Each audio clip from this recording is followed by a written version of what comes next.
నేను సస్పెండ్ అయిన రాజ్యసభ ఎంపీ రాఘవ్ చంద్ర. అవును, నన్ను ఈరోజు రాజ్యసభ నుండి సస్పెండ్ చేశారు.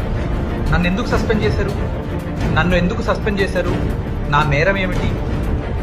నేను పార్లమెంట్లో నిలబడి ప్రపంచంలోనే అతిపెద్ద పార్టీ అయిన బీజేపీకి చెందిన అతిపెద్ద నాయకులను ప్రశ్నలు అడగడం నా నేరమా? నేను ఢిల్లీ సేవల బిల్లుపై నా అభిప్రాయాన్ని వ్యక్తం చేస్తూ బీజేపీలోని అగ్ర నాయకులను న్యాయం చేయమని కోరడం నా నేరమా?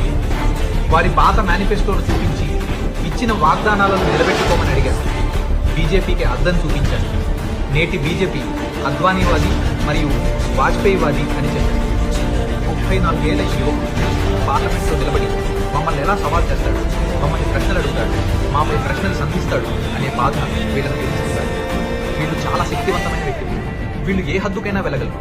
ఈ వారంలోనే నాకు కమిటీ ఆఫ్ ప్రివిలేజెస్ నుండి 2 నోటీసులు వచ్చాయి. బహుశా ఇది కూడా తనంతక తానుగా